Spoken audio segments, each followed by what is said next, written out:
사도행전 28장 30에서 31절까지의 말씀입니다. 모두 함께 일어나셔서 공독하시겠습니다. 바울이 온 이태를 자기 셋집에 머물면서 자기에게 오는 사람을 다 영접하고 하나님의 나라를 전파하며 주 예수 그리스도에 관한 모든 것을 담대하게 거침없이 가르치더라. 네, 감사합니다. 네, 오늘 처음 오신 분도 계시죠? 예, 안녕하세요. 저는 예배하는 교회 이정나 목사입니다. 오늘 말씀은 영적 아비와 같으신 분이시며 제가 뭐라고 표현을 못하겠습니다. 감히 영동교회에 계실 때 제가 결혼을 하고 저희 부모님을 모시고 손을 붙잡고 시어른을 모시고 손을 붙잡고 인사드리러 갔던 기억이 나요. 그때는 제가 목사가 될 거라고는 생각도 못했고요. 사실 믿음이 없었어요. 그때는 교회를 찾아가자 그래서 그냥 순종하는 마음으로 갔지 뭐 딱히 좋아서 간 건 아니었거든요. 근데 제가 기억하기에 그게 이제 거의 30여 년 가까이 되는데 제가 기억하기에 참 인자하신 아버지 같은 모습의 목사님을 배웠던 기억이 나요. 그리고 굉장히 뜨거운 열정과 잘 알지 못했지만 열정을 가지고 그런 사역을 하고 계시는 모습 잘 모르지만 그땐 사역이라는 단어도 저는 알지 못했어요. 그랬던 기억이 납니다.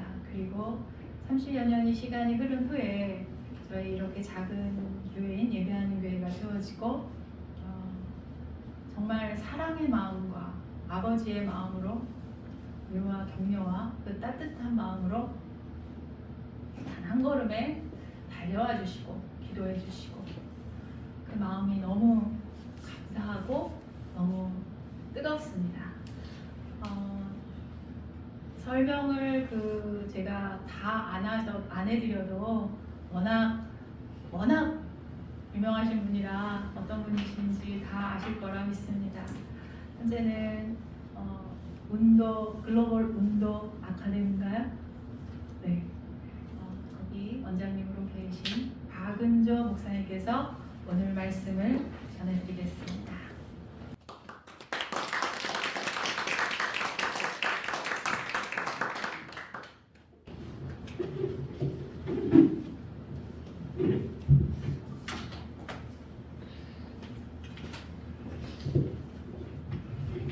말씀 듣기 전에 다시 한번 기도합니다. 감사하신 주님, 저희를 주님을 예배하는 자리에 또 말씀을 듣고 나누는 자리에 참여하게 하심을 감사합니다. 사람들끼리도 오랜만에 만나면 너무 반갑고 그립고 우리 마음속에 따뜻함이 있음을 느낍니다. 하물며 천지를 지으신 하나님께서 오늘도 모든 것을 다스리시고 운행하시는 하나님께서 우리를 아들이라 딸이라 불러주시고 우리의 찬양을 받으시고 우리에게 말씀해 주시고 우리가 성령님의 인도하심을 따라 한 걸음 한 걸음 성도의 삶을 살게 하심을 진심으로 감사를 드립니다. 우리 한 형제가 고백한 것처럼 우리의 삶이 하나님의 은혜의 산물인 것을 고백합니다. 오늘 이렇게 주님의 거룩하신 이름을 바라보며 또 주님께서 우리에게 약속하신 귀한 것들을 바라보며 말씀 앞에 함께 앉게 하신 것이 오직 주님의 은혜임을 고백합니다. 주님, 이 시간 저희들이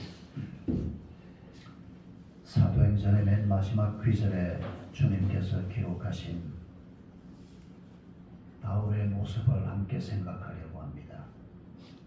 하나님께서는 죄수의 신분으로 감옥에 계시면서 잠깐 풀려나서 하나님의 말씀을 전했던 바울의 모습을 그가 거침없이 가르쳤다고 전해주시고 계십니다. 많은 어려움을 겪었지만 하나님께서는 사도 바울이 거침없이 그의 길을 걸어왔다고 주님께서는 저희들에게 말씀하십니다. 오늘 저희가 이 말씀을 함께 묵상하면서 하나님께서 우리를 어떤 눈으로 바라보고 계시는지, 하나님께서 세상과 우리의 미래를, 또 하나님께서 우리의 두려움과 우리 마음속에 있는 상처와 심지어 우리가 버리지 못하고 있는 죄까지도 하나님이 어떤 관점으로 바라보시고 우리에게 어떤 마음으로 말씀하시는지를 깨닫기를 원합니다.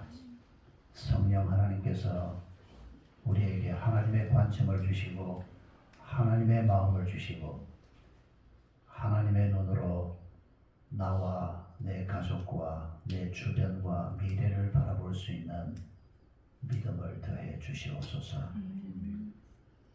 예수님의 이름으로 기도하옵나이다. 아멘.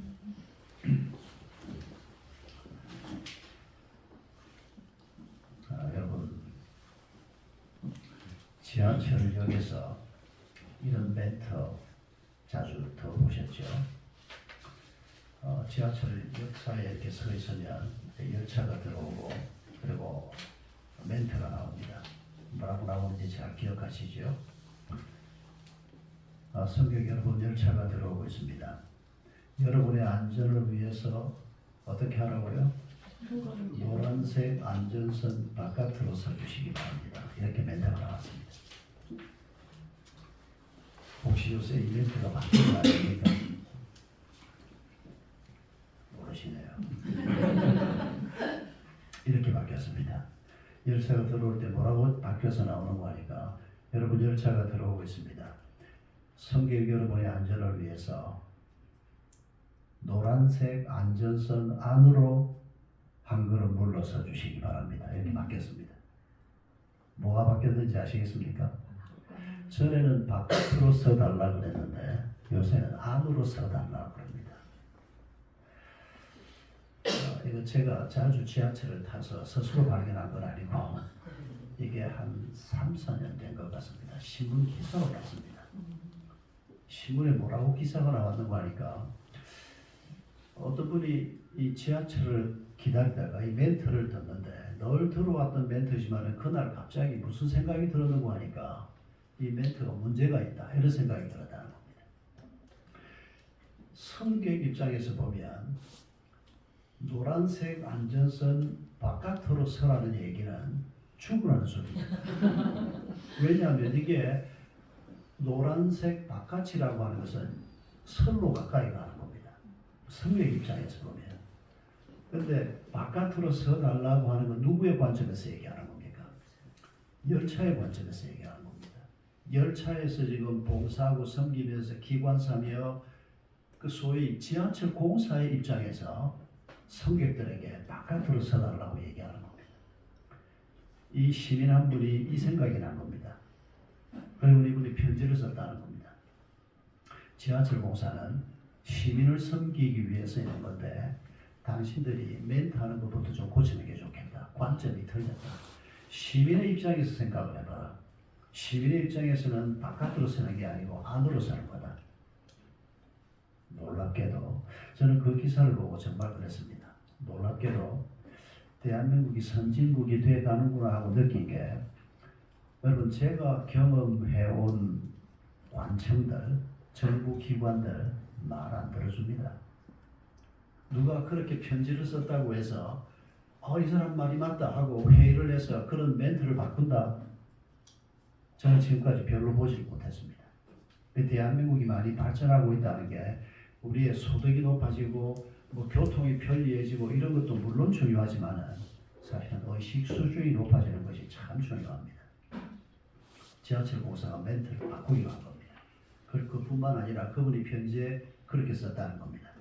당신들이 멘트를 바꾸면서 지하철 공사가 승객의 관점에서 모든 문제를 바라볼 수 있었으면 좋겠다. 그러면 지하철 공사가 정말 원래 생긴 목표대로, 원래 당신들이 의도한 대로 좋은 지하철 공사가 될 수 있을 것이다.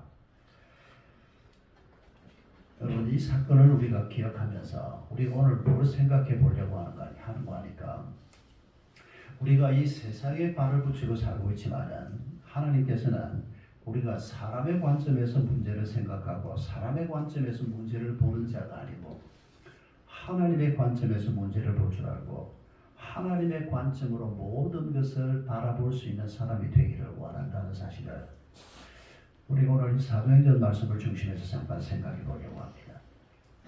여러분, 관점이라고 하는 것은 굉장히 중요합니다. 이건 가치관이기도 하고 세계관이기도 하고, 이 관점이라고 하는 것은 그저 여기 쳐다보다가 저기 한번 쳐다보는 이런 정도의 각도의 차이가 아닙니다. 여러분, 교사가 학생의 관점에서 문제를 볼 줄 모르면 절대로 좋은 교사가 될 수 없습니다. 정치하는 사람이 국민의 관점에서 문제를 볼 줄 모르면 어떤 경우에도 좋은 정치가가 될 수가 없습니다. 부부가 서로의 관점에서 문제를 볼 줄 모르면 절대로 좋은 부부의 삶을 살 수가 없습니다.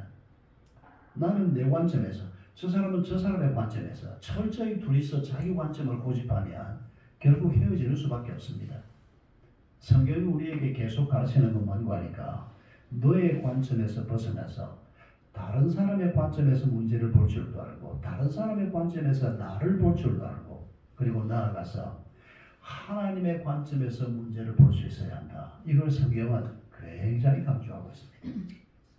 대표적인 구절들이 많이 있습니다만은 여러분이 사도행전 맨 마지막에 사도행전의 맨 마지막 단어로 하나님이 쓰신 단어가 뭔가 하니까 우리 번역에 거침없이로 번역된다는 겁니다. 우리 번역에는 거침없이 가르치더라로 되어 있지만은 가르치더라 거침없이 그렇게 사도행전이 끝납니다. 이건 짧은 문맥에서 보면 사도 바울이 로마 감옥에 잠깐 있는 동안의 일을 얘기하고 있는 것으로 보입니다. 그런데 조금 더 큰 문맥으로 보면 사실은 바울이 감옥에 잠깐 있는 그 기간만이 아니라 바울의 삶 전체를 얘기하는 거고 그리고 성도의 삶 전체를 얘기하는 것이라고 우리가 적용해 볼 수 있습니다. 여러분, 사도 바울이 로마 감옥에 죄수로 끌려갔습니다.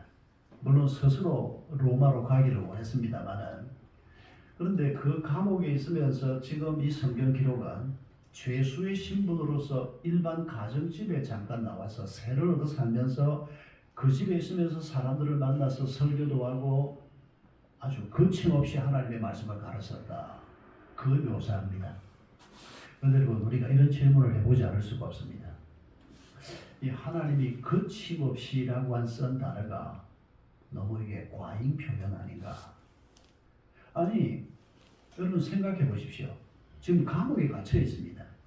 그리고 어떻게 그분들이 그렇게 혜택을 주었는지 모르지만은 당신은 감옥에 있을 필요 없고 나가서 집을 하나 얻어서 살아라.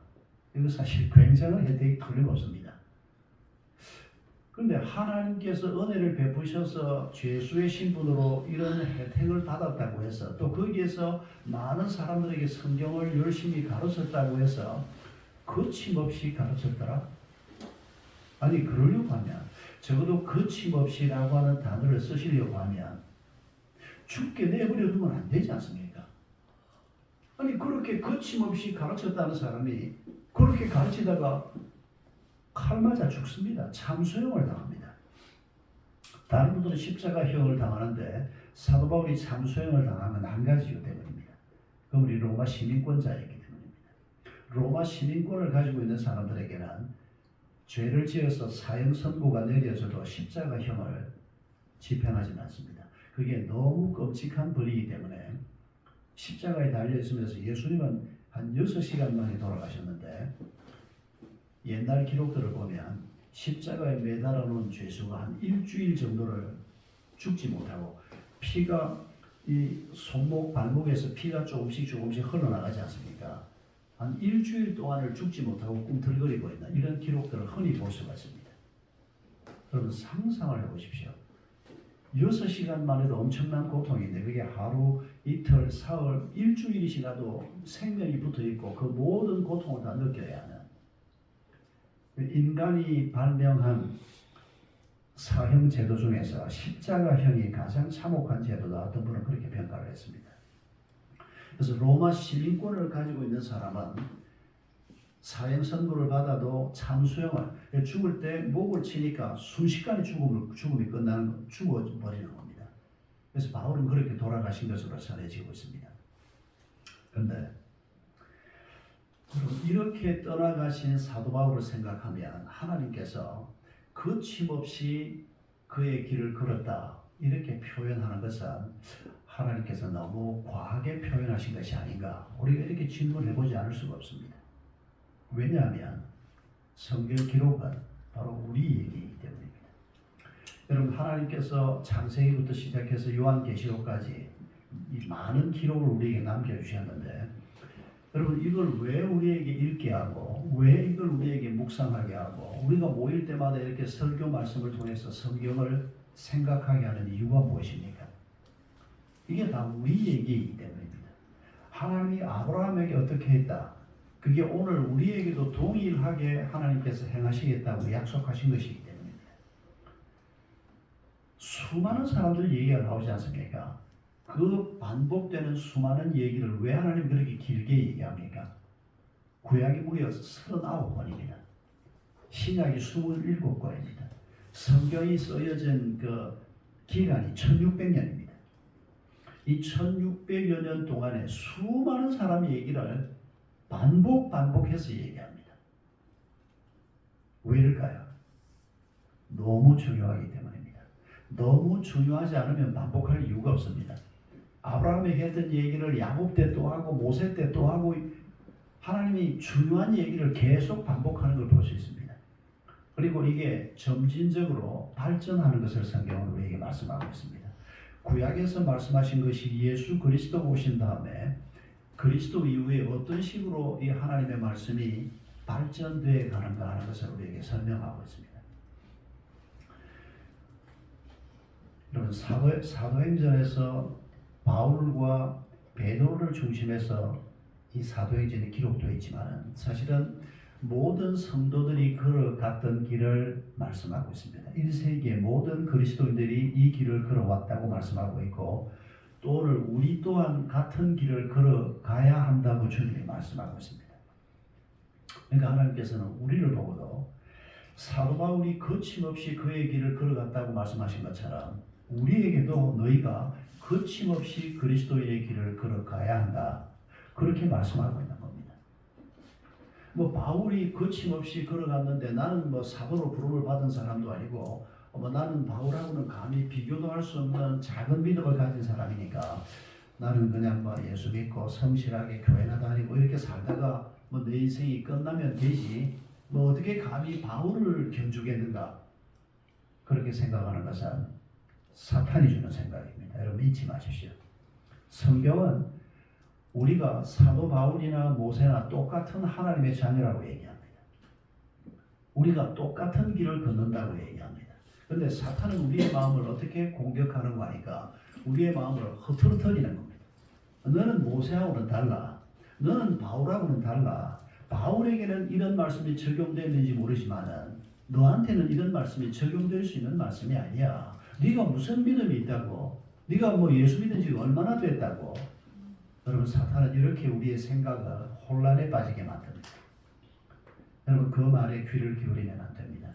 성경은 처음부터 끝까지 우리에게 적용되어야 할 말씀이기 때문에 하나님께서는 이걸 기적을 통해서 기록하게 하시고 기적을 통해서 보존하게 하시고, 그리고 오늘도 우리가 성경 말씀을 읽을 때 성령의 도우심을 구하면서 이 말씀을 읽을 때 이 말씀이 오늘도 우리에게 살아있는 하나님의 말씀으로 나타나게 되어 있는 것입니다. 여러분, 그러면 이 거침없이라고 말하는 이 하나님의 관점이 어떤 의미인지를 우리가 조금 더 생각해 보면, 여러분, 우리는 인간의 관점에서 생각하면 하나님이 거침없이라는 단어를 쓰려고 하면, 옛날에 바울이 젊었을 때 빌립보 감옥에 있을 때 하나님이 바울을 감옥에서 꺼낸 적이 있지 않습니까? 놀랍게 꺼냈습니다. 사도행전에 보면 빌립보에서 전도를 하다가 바로 잡혀 들어갑니다. 열매가 굉장히 많았는데 근데 그날 밤에 바울과 실라가 찬송을 합니다. 다른 기록은 없지만 찬송을 하고 있었다는 것을 보면 이 두 분이 마음 상태가 어떤 상태인지 알 수 있습니다. 제가 그 나이에 내가 주님의 명령을 따라서 전도를 하다가 고약한 사람들 고발로 인해서 감옥에 잡혀갔다. 그랬으면 제가 어떤 반응을 보일지 저는 충분히 짐작이 됩니다. 하나님, 겨우 이겁니까? 내가 하나님이 가라 그래서 터키에서 전도를 하다가 하나님이 터키가 아니고 그리고 계속 동쪽으로 가려고 했는데 아니고 하나님이 마케도니아 사람, 서쪽에 사는 사람을 환상 중에 하나님이 보여주십니다. 손짓하는 걸 보여주십니다. 그래서 바울이 동쪽이 아니고 서쪽이구나. 그리고 지금의 터키 땅에서 그때는 소아시아였습니다. 거기에서 배를 타고 지금의 동유럽으로 건너오는 겁니다. 그쪽이 마케도니아입니다. 그리고 마케도니아 지역에 들어와서 첫 성이 빌립보 성입니다. 지금도 그 지역 이름이 빌립보입니다. 거기 들어가서 복음을 전했는데 하나님이 가라고 한 이 약속의 말씀대로 놀라운 역사가 나타나기 시작합니다. 그런데 복음은 항상 받아들이는 사람에게는 축복이지만 거부하는 사람에게는 저주가 될 수밖에 없습니다. 예수 그리스도를 믿어라. 그리하면 너희 집에 너와 내 집이 구원을 얻을 것이다. 안 믿어내요. 구원이 없다는 얘기입니다. 그리고 더 적극적으로 말하면 저주가 있을 것이라는 얘기입니다.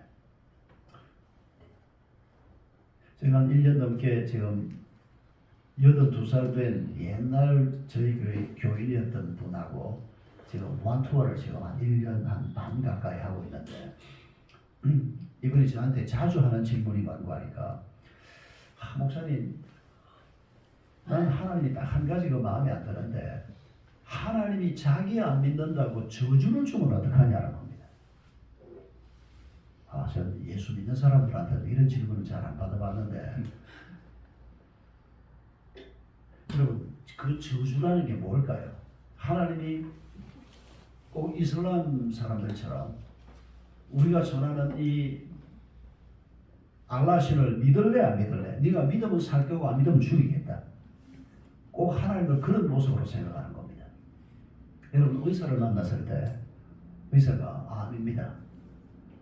이거 빨리 수술 안 하면 당신 1년 못 버팁니다. 그런 의사를 향해서 의사가 나한테 저주를 퍼붓는다 그렇게 말하는 사람을 본 적이 있습니까? 저는 한 번도 못 봤습니다. 저도 암입니다. 목사님 수술해야 됩니다. 그 소리를 5년 전에 들었습니다만 여러분 하나님께서 내가 너희에게 구원을 베풀겠다.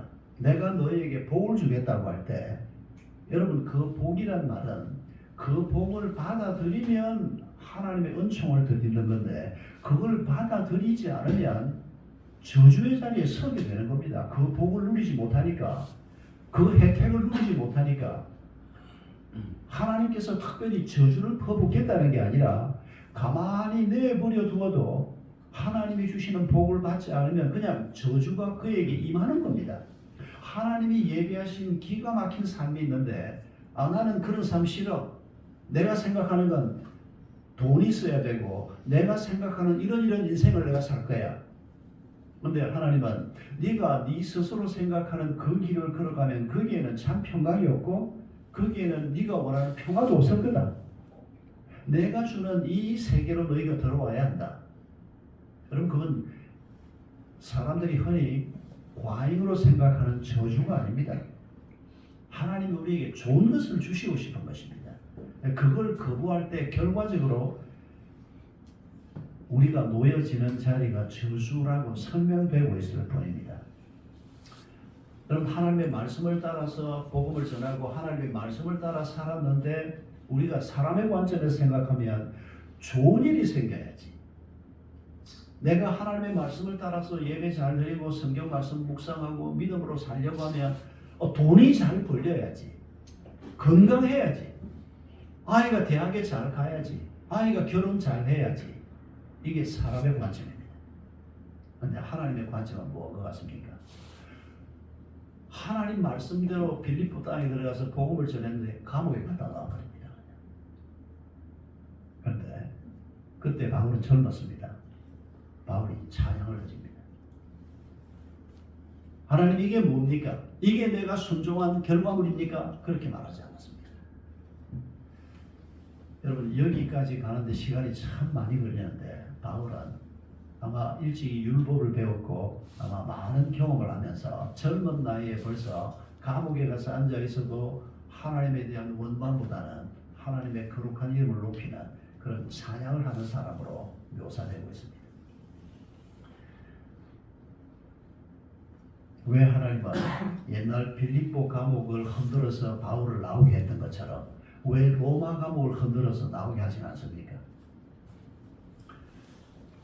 바울은 이제 갈 때가 된 겁니다. 만약에 바울이 원했던 것처럼 여러분 빌립보서를 보면 이 로마 감옥에 있을 때 쓴 편지 아닙니까? 바울이 이렇게 얘기합니다. 빌립보서에서 내가 두 사이에 끼어 있다. 내가 마음으로 원하는 것은 하나님께로 가는 것이다. 근데 너희를 위해서 내가 여기에 있으면서 무언가를 좀 더 해야 될지 내가 이 두 사이에 끼어 있다. 만약에 하나님께서 네가 성도들을 위해서 뭔가를 좀 더 해야 된다. 그게 하나님의 결정이었으면 하나님이 로마 감옥을 흔드는 것이 힘들었을까요? 빌립보 감옥을 흔들었는데 여러분 빌립보 감옥에 지진이 일어났지 않습니까? 그리고는 옥문이 전부 다 풀어져 버렸습니다. 그렇게 그를 꺼냈던 하나님이 로마 감옥은 흔들 수 없을까요? 아유, 빌립보는 시골이고 로마는 황제가 살고 있는 곳이고 이게 감옥 벽도 굉장히 두터웠을 거고 우리가 만약에 그런 관점에서 문제를 바라본다면 우리는 하나님을 너무 잘 모르는 분입니다. 내가 감기 몸살 정도는 뭐 기도하면 하나님이 어떻게 좀 들어줄 수 있을지 모르겠는데 암이다 그것도 뭐 말기다 아유 그쯤 되면 하나님이 손대기가 좀 어렵지. 우리가 이런 관점에서 우리의 문제를 바라본다면 당신은 아직 그리스도인이 아닙니다. 하나님을 너무 모르는 분입니다. 여러분 하나님은 마음 먹으면 로마 감옥 아니라 어떤 감옥도 하나님은 무너뜨릴 수 있는 분입니다. 여러분 하나님이 거침없이 라고 하는 말을 쓰는 것은 철저히 하나님의 관점입니다. 여러분 바울이 빌립보 감옥에 있을 때 사람들은 이스라엘 백성들이 광야길 걸으면서 불평했던 것처럼 불평한 사람은 아마 빌립보에서 같이 전도했던 사람 중에서 믿음이 어린 사람은 불평했지 않겠습니까? 아니 어떻게 하나님 명을 따라서 전도하고 있는 사람을 이렇게 감옥에 쳐박습니까? 그렇게 불평할 수도 있었을 겁니다. 그러나 하나님은 그 다음 계획이 있지 않습니까? 바울을 어떻게 쓰시려고 하는지. 그뿐입니까? 바울이 곤장 40에 하나가만 39 곤장을 몇 번을 맞습니다. 여러분 그건 바로 죽는다는 얘기입니다. 여러분 매를 그 곤장을 엉덩이지만은 39대. 여러분 옛날 우리 한국의 곤장하고 아주 비슷합니다. 이거 거의 죽음으로 가는 길입니다. 혹 잘못 때려서 조금 높이 때려서 허리라도 한 대 맞으면 허리가 바로 그냥 뼈가 어스러지는 겁니다.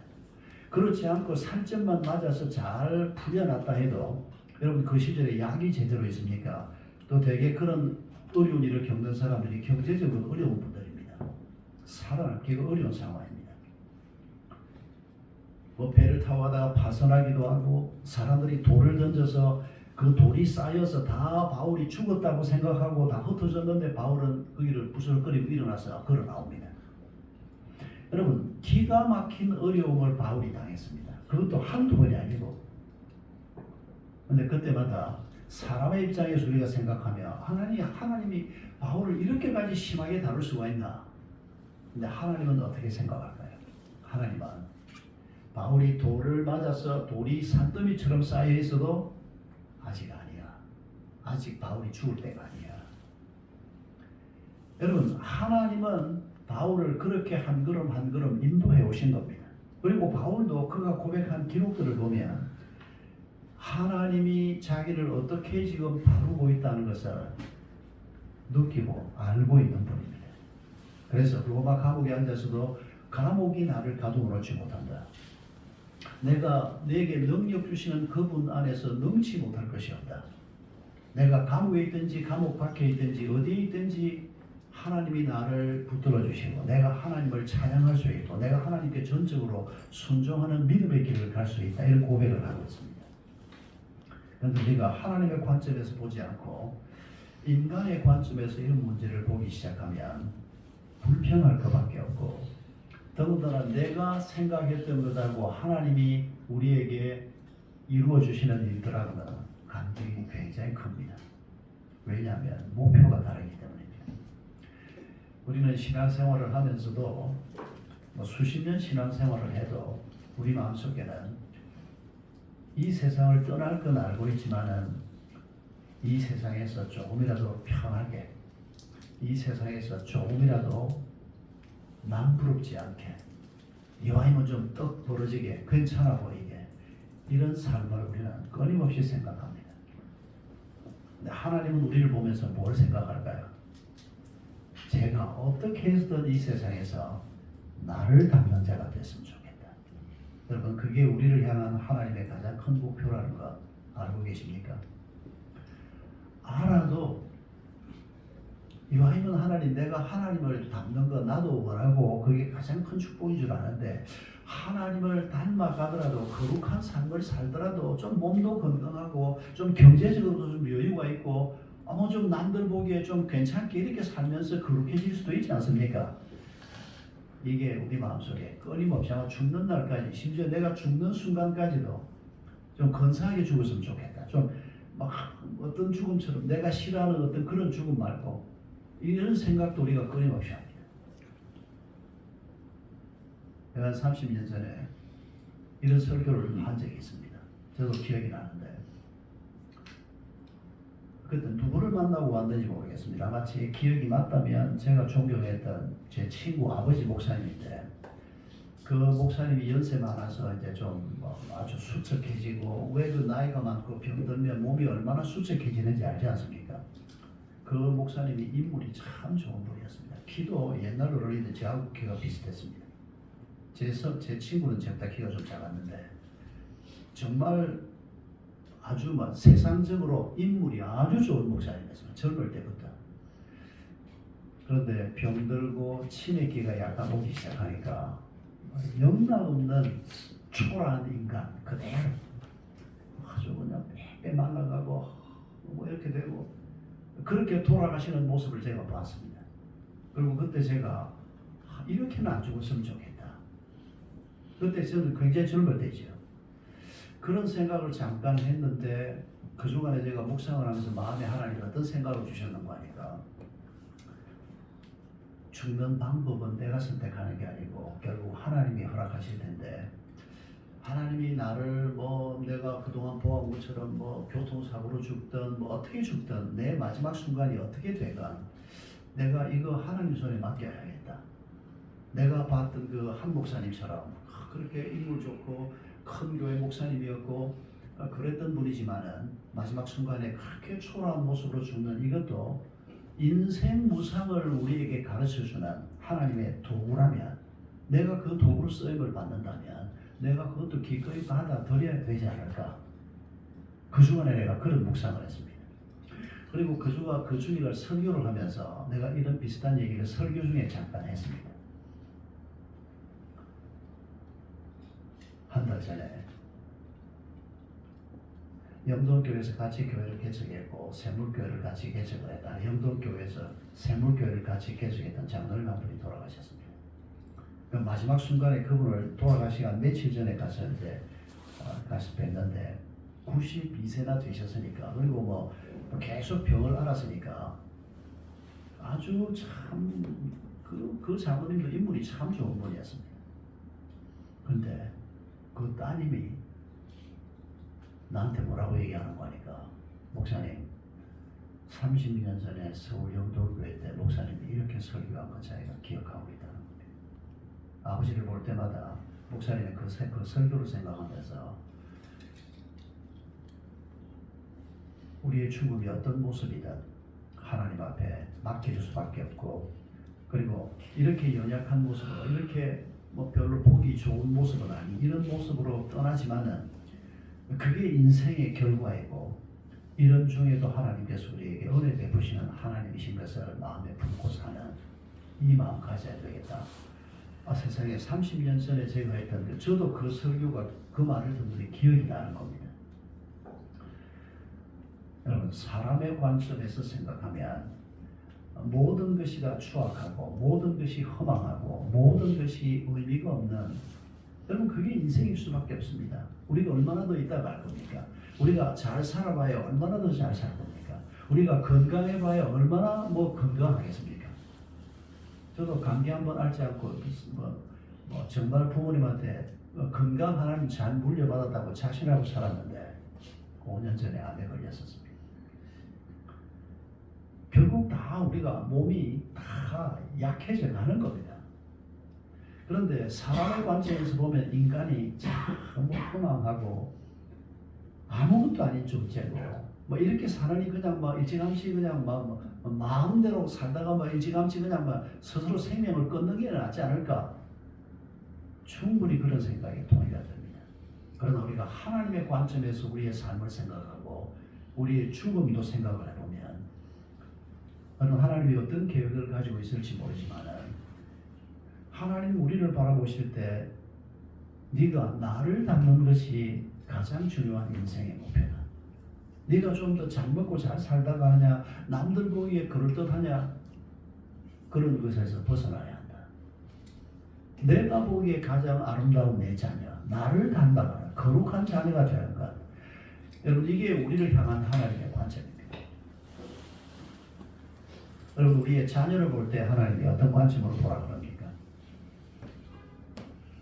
시편 128편 3절을 보면 하나님이 우리의 자녀를 두고 이렇게 말씀하십니다. 내 상에 둘러앉은 자식들은 어린 감람나무 같을 것이다 라고 말합니다. 올리브나무입니다. 유대인들 옛날 유대인들에게는 이 올리브나무라고 하는 것이 옛날에 우리 한국에도 제주도 감귤나무 하나 있으면 아이 하나 서울로 대학 보낸다. 그 얘기 들은 적이 있습니다. 그럼 요즘처럼 이렇게 감귤이 흔하지 않았습니다. 옛날에 굉장히 비쌌습니다. 바나나 엄청 비쌌습니다. 꼭 그 나무처럼 내 상에 아이가 셋이다. 제가 아이가 셋이거든요. 셋이 이렇게 앉아있는 지금은 물론 내 밥상에 있는 게 아니고 다 떠났습니다만 그 아이를 볼 때 하나님의 눈으로 보라는 겁니다. 올리브 나무가 새 그루다. 올리브 나무는 열매 따서 팔고 잎 따서 팔고 전부 돈이 되는 살림의 보탬이 되는 나무입니다. 요즘식으로 말하면 내 밥상에 앉아있는 너희 자녀들이 명동 빌딩이다. 이런 식으로 생각하라는 겁니다. 그런데 우리는 아이들을 어떻게 봅니까?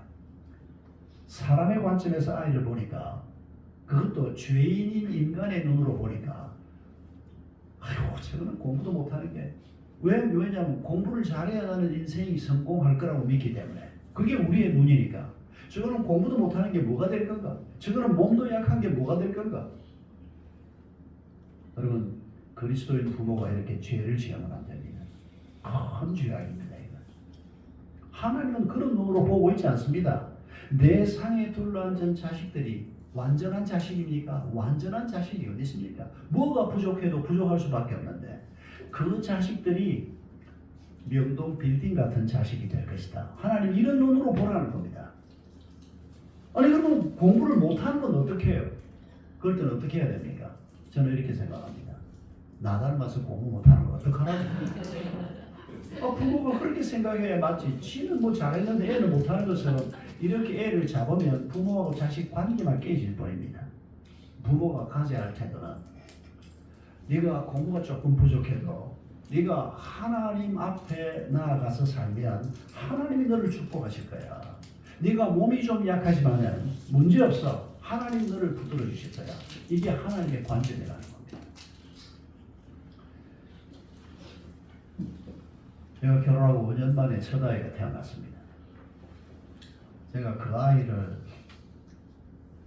사실 아이를 키우면서 이렇게 말하려고 했는데 그 말을 하려고 하니까 좀 부끄럽습니다. 사실은 제가 키운 게 아니고 옛날 우리 한국 가정이 그랬지 않습니까? 뭐 애가 어떻게 크는지도 모르고 그냥 새벽기도 인도하러 나가면 저녁에 늦게 집에 들어오고 일수고. 근데 아무튼 5년 만에 애가 태어났고 이제 애가 같이 이제 자고 아침에 제가 새벽기도를 가려고 일어나면 애가 요람에 옆에 누워 있는데 애가 혹시 죽은 게 아닌가 해서 애 이제 코에 손을 갖다 대본 적이 한두 번이 아닙니다. 너무 조용하게 있으니까. 그래서 애가 이 맥을 자주 짚어봤습니다. 혹시 애가 밤새 죽었나? 뭐 죽지 못하지 이런 생각.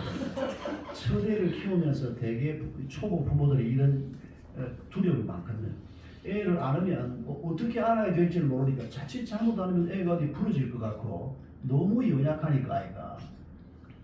그러니까 처음 애를 키울 때 뭐 제 아내는 보니까 뭐 무슨 그때 그 육아책 이런 거 4번씩 집에 갖다 놨더라고요. 근데 저는 그런 책을 한 줄도 읽어본 적이 없거든요.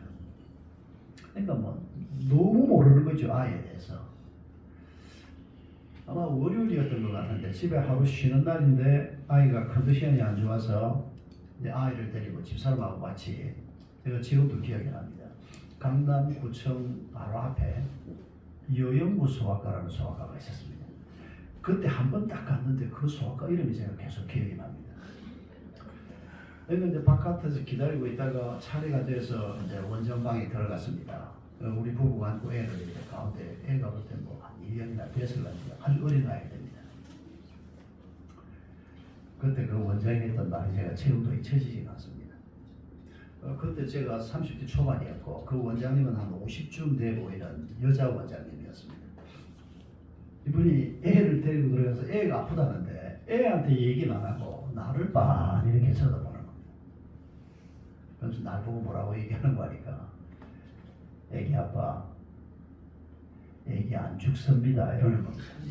아마 내가 내 얼굴이 아마 막 애가 지금 컨디션이 안 좋고 하니까 어떻게 얻은 딸인데 이 5년 만에 몇 번 유산하고 겨우 얻은 딸인데 아마 내 얼굴에 이런 게 써여져 있었던 모양입니다.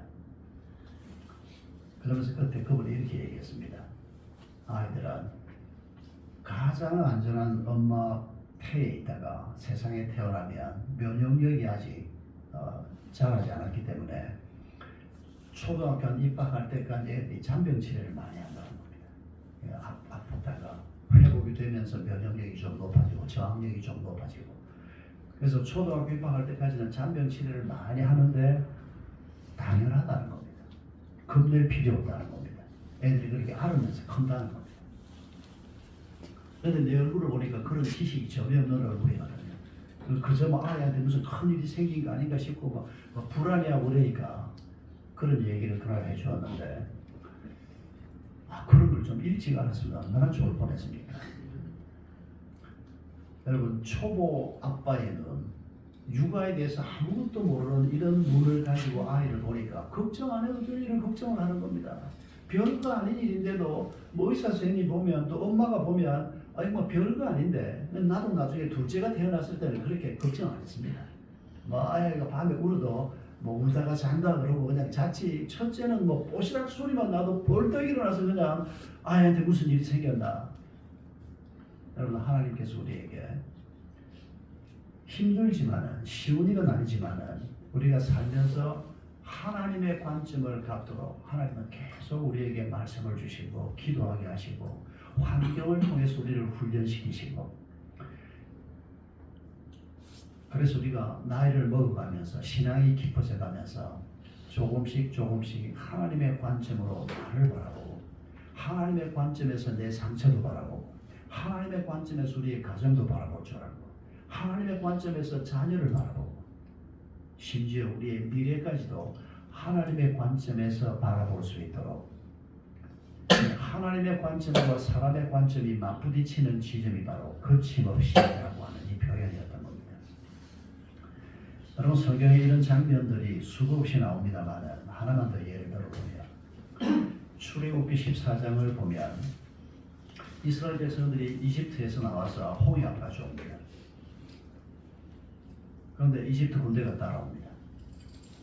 여러분, 그런 상황에서 앞에는 홍해 바다가 있고 뒤에는 강력한 이집트 군대가 따라오고 있고, 이런 상황에서 하나님의 관점에서 그 상황을 보지 못했던 사람들은 어떻게 말합니까? 하나님이 우리를 죽일 곳이 없어서 여기에까지 데리고 와서 죽이려고 하느냐. 이게 철저히 사람의 관점에서 그 상황을 보는 사람들. 그런데 모세는 뭐라고 얘기합니까? 모세는 하나님의 관점에서 그 상황을 보고 있는 대표 주자입니다.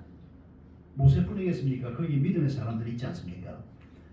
모세는 홍해를 하나님이 가르칠 것이라고 예견했던 건 아닙니다. 분명히. 그러나 모세는 하나님께서 주신 약속의 말씀을 믿고 있지 않습니까? 하나님 우리를 가나안까지 데리고 가신다. 하나님이 하실 것이다. 그리고 하나님이 그렇게 하신 능력도 있다는 것을 모세는 믿고 있습니다. 그 능력을 어떻게 합니까? 이집트에서 하나님이 행하신 일을 보았지 않습니까? 10번의 재앙을 내리고 당시 전 세계에서 가장 막강한 국가라고 할 수 있는 이집트의 바로왕까지도 하나님께서 굴복시키는 걸 봤지 않습니까? 그런데 지금 홍해가 가로막혀 있고 이집트 군대가 뒤따라오고 있고 하나님이 어떻게 하실지는 모르지만 그러나 하나님께서 분명히 우리에게 길을 내실 것이다. 여기에서 우리를 죽게 하실 분이 아니다. 그런 하나님의 관점을 가진 분이 했던 말은 너희는 가만히 있어서 하나님께서 어떻게 하시나 기다려보자. 그게 모세가 했던 말입니다. 여러분 우리가 어려움을 당할 때 그 어려움이 어떤 어려움이든지 간에 뭐 우리 속의 상처든 우리의 죄악이든 우리의 연약함이든 뭐 가족 문제건 돈 문제건 나를 둘러싸고 있는 환경의 문제건 미래의 문제건 무엇건 간에 우리가 그런 상황 속에서 하나님이 내게 뭐라고 말씀하셨나? 하나님께서 어떤 약속의 말씀을 내게 주시는가? 우리가 이걸 기억하면서 그 상황을 하나님의 관점에서 볼 수만 있다면 우리는 두려워하지 않아도 될 것입니다. 너무 그렇게 염려하지 않아도 될 것입니다. 마음의 희망을 품을 수 있을 것입니다. 하나님께서 내가 길을 모를 뿐이지 분명히 하나님은 지금 보이지는 않지만 길을 내실 것이고 나는 그 길을 걸어갈 것이고 그래서 하나님이 우리에게 상상력을 키워주시기 위해서 성경에 많은 인물들을 동원하지 않습니까? 모세 때 이런 일이 있었고 엘리야 때 이런 일이 있었고 요셉이 이렇게 했고 그 얘기를 우리가 다 기억하라는 겁니다. 하나님 우리에게 똑같이 역사하실 것이기 때문에 그 믿음을 가지고 길을 걸어가는 이런 우리를 위해서 하나님께서 오늘도 계속해서 말씀하시는 것입니다. 성령께서 우리와 함께 하시고 우리가 말씀을 읽을 때 성령이 우리를 도와주셔서 바로 이런 눈으로 성경을 읽을 수 있도록 우리를 붙들어 주시면 우리가 아무것도 가지지 못했지만 모든 것을 가진 자로 살게 되는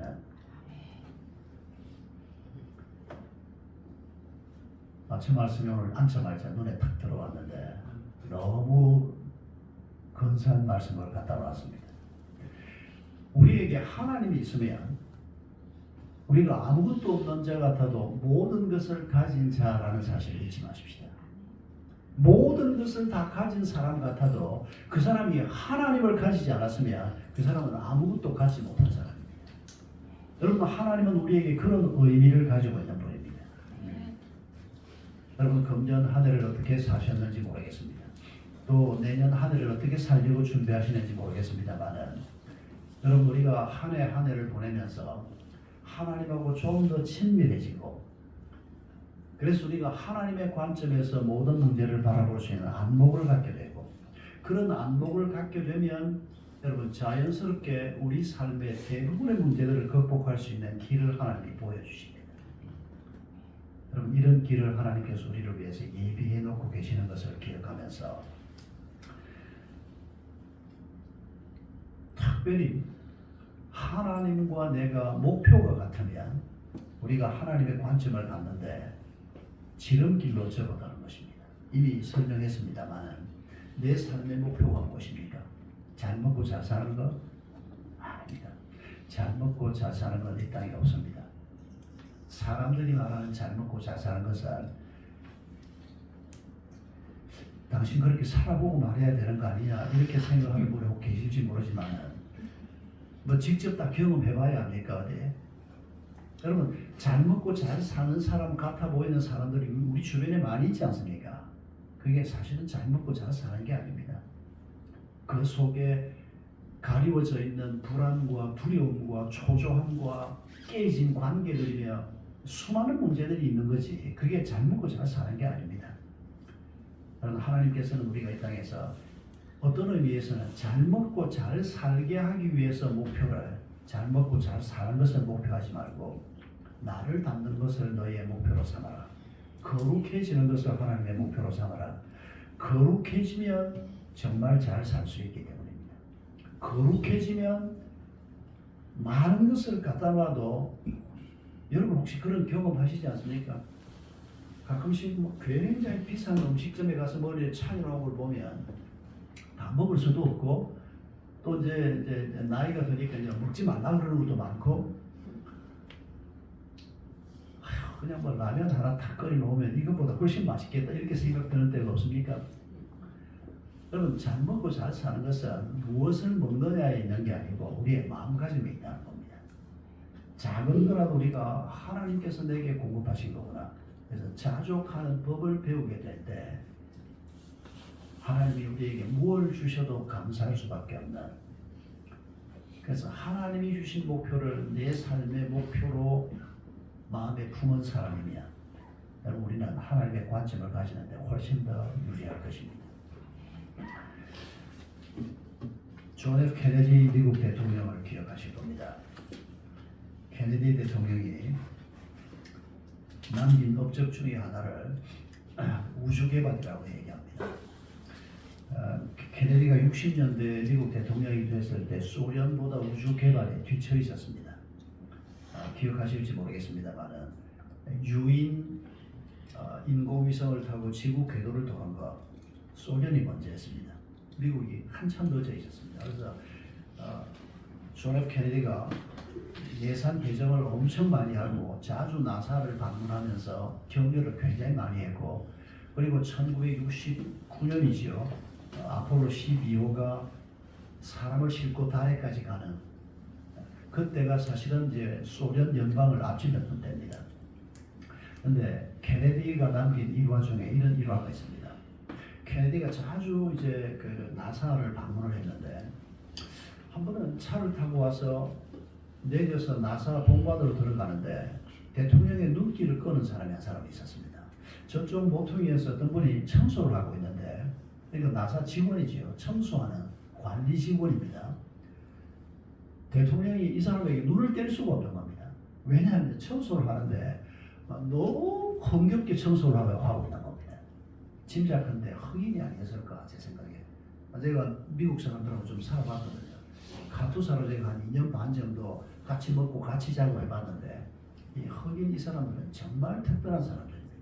막 길을 걸어도 춤을 추면서 또 뭐 아침에 딱 눈 뜨면서부터 밤에 잘 때까지 뭐 거의 대부분의 흑인들이 다 그래요. 우리 그 막사에 처음에는 한 20명이 같이 먹고 자고 했는데 얘들은 악수를 해도 춤을 추면서 악수를 하고 뭐 정말 흥이 많은 느낌을 알 수 있었는데, 케네디가 흑인을 봤다는 얘기는 기록에 남아있지는 않습니다. 근데 그 기사를 읽는 순간 내가 그렇게 느꼈는데 대통령이 도저히 궁금증을 참지 못하고 본관에 딱 들어서면서 저 사람 좀 데리고 오라.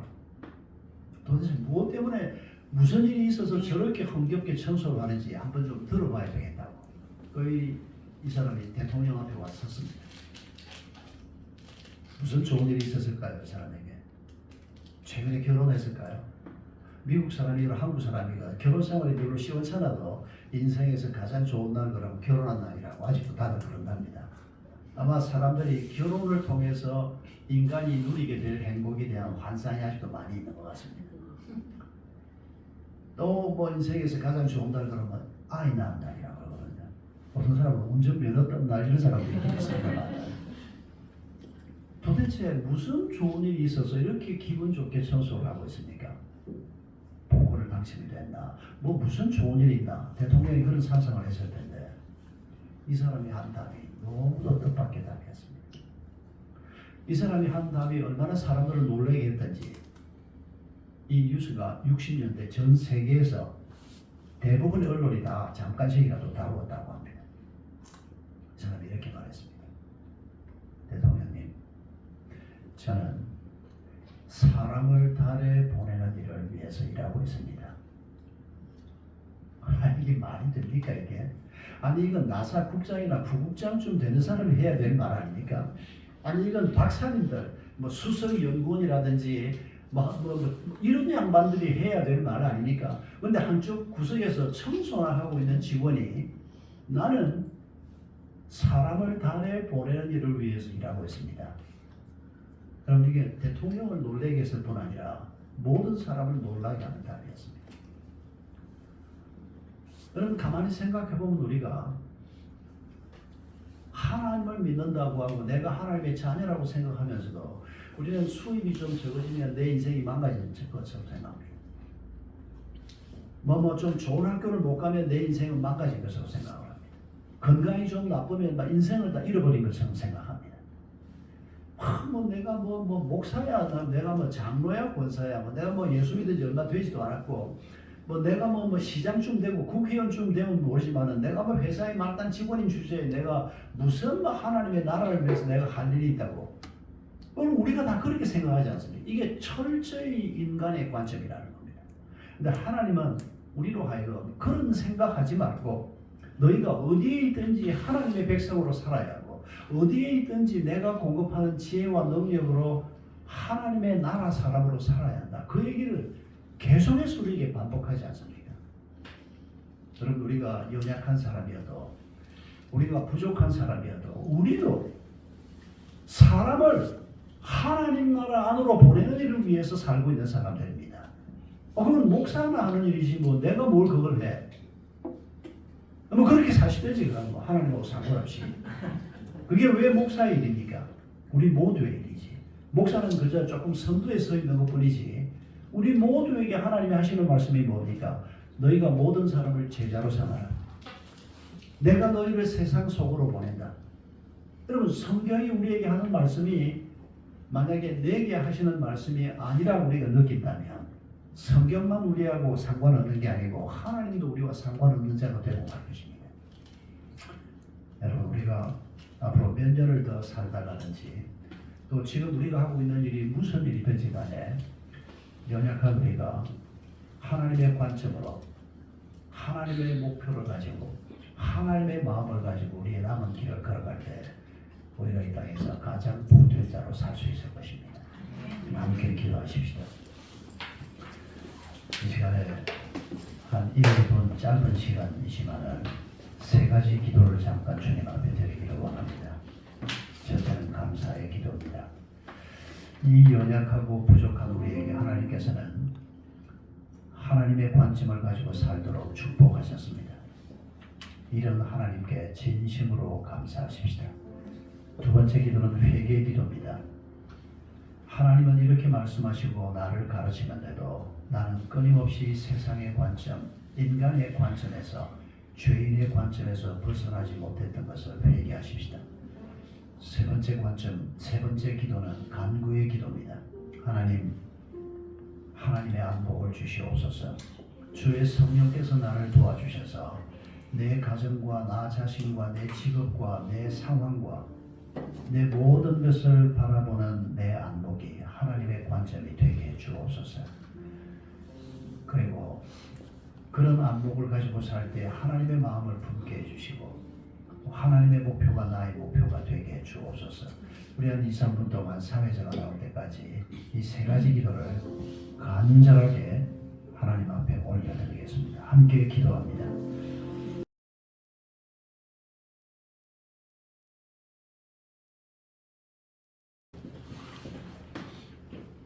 우리 구주 예수 그리스도의 크신 은혜와 아버지 하나님의 지극히 크신 사랑하심과 성령 하나님의 임재하심과 치유하심과 인도 보호하시는 은총이 하나님이 약속하신 말씀대로 하나님의 관점을 가지고 하나님의 목표를 나의 목표로 삼고 거침없이 믿음의 길을 걸어가고자 하는 우리 사랑하는 모든 성도들 머리머리 위에와 주님께서 보혈의 주고 세우신 보배로운 교회에 소속된 모든 믿음의 가족들 위해 영원토록